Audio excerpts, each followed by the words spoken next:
once again it's on. I'm back in the motherfucking booth. These niggas still lying on the motherfucking truth. I don't believe I need some motherfucking proof. I ain't want the 4-door, I cop the motherfucking coupe. They try to be me, I'm just trying to be G.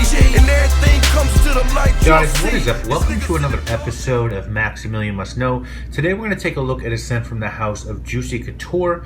This is a house that had really built themselves up, focusing on women's clothing and specifically velour sweatpants. But they did branch out into menswear and a men's fragrance called Dirty English. Now, before we take a look at the scent, let's talk Juicy Couture for a minute. This was a house started in 1995 in Los Angeles by two friends, Gela Nash, who went on to marry John Taylor of Duran Duran, and Pamela Scassett Levy. And they wanted to do their own fashion label, so they started a company called Travis Jeans, which sold maternity pants. A year later, they changed the name to Juicy Couture. The logo, which is pretty well known, is the one in the box, and that's two terriers holding a shield bearing 3 hearts and love and PG for Pamela and Gela. There's also a crown and a banner. Now, to get their names out, they did what a lot of startups do. They guerrilla market it and started sending their clothes to celebrities, and they did a bespoke velour tracksuit for Madonna, who really turned that piece into a trend.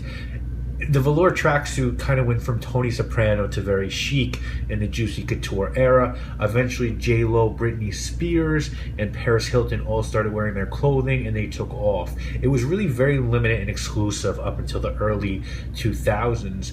In 2003, a company called Fifth and Pacific, which used to be Liz Claiborne, purchased Juicy Couture. The company at one point was doing $200 million a year. It was really the hottest thing going. But around 2010, the fire started to die out. Most major retailers dropped the line, and the clothing started showing up in places like TJ Maxx and Century 21. As of now, supposedly their international stores will remain open, but their American locations will shut down. You know, it's hard to stay relevant for these one-trick ponies. I think of labels like True Religions with the jeans, and Uggs and Steve Madden with the shoes, and when you're really only doing one thing and it's sort of a trendy item, it's hard for you to stay relevant for a very long time. You think about how True Religions had the horseshoes on the back of the jeans. You know, if you're really only known for doing one thing, you really can't keep that going. If you look at the labels that last over time, they do a bunch of pieces and they do them all pretty well. I was never a huge fan of this brand. I thought there was something, you know, I don't know if I would say slutty about having juicy written on a girl's butt on the back of her velour pants, but it just felt, I don't know, a little weird. And, you know, they started doing it for little, like, kids and doing that kind of clothing. And I never thought it was that cool. I just thought it was tracksuits with writing on it. I have to say, though, I do own 2 of their t-shirts that I got at Century 21, and they're unbelievably soft and of great quality. So I guess I do have to give them that. Fragrance-wise, Elizabeth Arden handles the brand's perfume. The first scent they ever did was released in 2006, and now they have about 20 in their lineup. They only have one for men, which is called Dirty English, and it was launched in 2008. Notes on it are carrot seed, oak moss, sandalwood, musk, mandarin orange, oud, cypress, ebony wood, vetiver, cedar, bergamot, marjoram, cardamom, and leather. Comes in a few sizes. I picked up my 100 ml bottle at TJ Maxx for $20, and it typically can be found online between $20 to $40. For the most part, I think TJ Maxx is selling the reformulated version. We'll go over the differences between the two editions in the review and presentation. Now, as far as your presentation goes, your box is going to say Dirty English. It's going to have the logo, Juicy Couture, information on the back, batch code on the bottom. That's it. Now, the bottle is really heavy. So, I mean, really heavy, really nice glass. But on the original version, this cap was metal, and here it's plastic, and this chain isn't real. And in the original version, this also had like a charm sort of leather bracelet on it, and that's gone. And the sprayer works fine, but the cap is really cheap. And I felt the original bottle, and I have to say the original bottle the weight is definitely the same. This one actually might be a little heavier, but the cap is a lot cheaper, and I guess they did that to cut costs. I have to tell you guys that I love the notes on this one. It's such a beautiful combination of leather and sandalwood, mandarin, oud, cedar, cardamom. It's one of those scents like Varvatos Vintage where it becomes so difficult to break the scent down because everything's blended so well. Feels like there could be some tobacco in this one. And whiskey, it's boozy, it's smoky, it's dark, it's a little bit earthy. It opens up with a punch of spices with a little bit of citrus piled on top of a bed of woods and leather. The citrus is not a big part of the scent. Really, the spices are what thrust out to me. Coriander is not listed, but I bet there is some of that in this one to mix with the cardamom. With that said, if you like real dark and dirty scents like Strekis from Orto Parisi, Black Afghano, or Musk Tonkin, or dirty leathers like Hard Leather by Ellen Parfum, this is not going to be for you. This is not for the bad boy. This is for the bad boy who rides a Fisher-Price motorcycle. So just go in knowing that. Don't expect to be transported to like a fucking Lana Del Rey video. It's not going to happen with this one.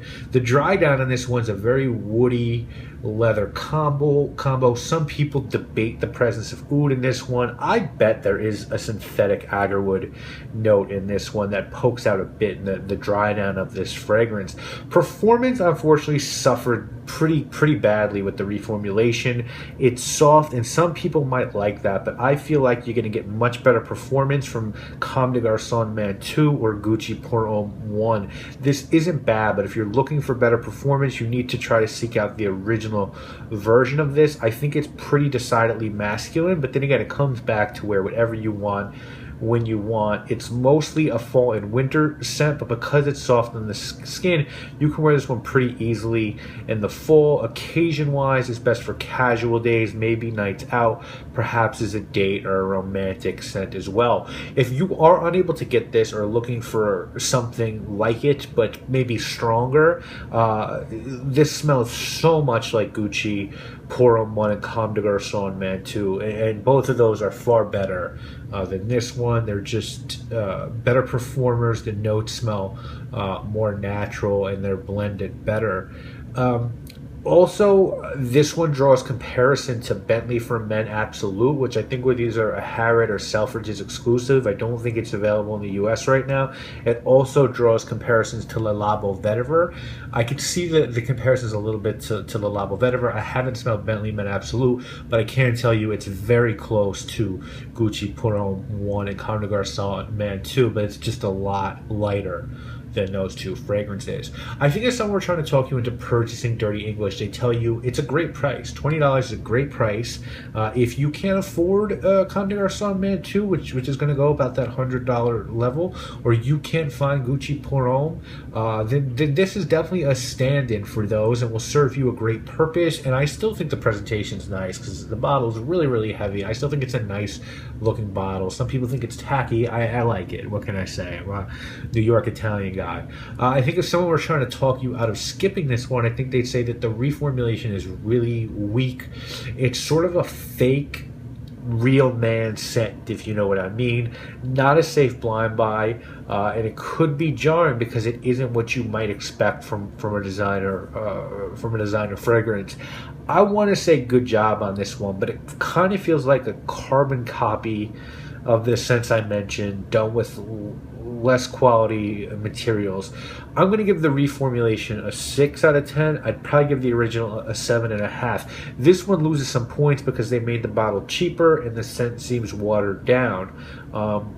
It's not something new, and if you're not going to be new, then you better be stellar. And it's neither. It's very good, but it's not newer and it's not stellar. So I'm sticking with my 6. It's very enjoyable. If you're a guy who just is sick of smelling fresh and clean, I would roll the dice with this one. Maybe trying to get it online is better because you'll have a better chance of scoring the vintage. So guys, that has been my review on Dirty English by Juicy Couture. If you have any questions on this one, please feel free to reach out to me, and I'll see you guys again in another video. My name is Maximilian. Do it again, I done it before, man. M.O.E., he ain't part of the program. Or maybe you niggas ain't listening. Open your eyes, I'm a blessing.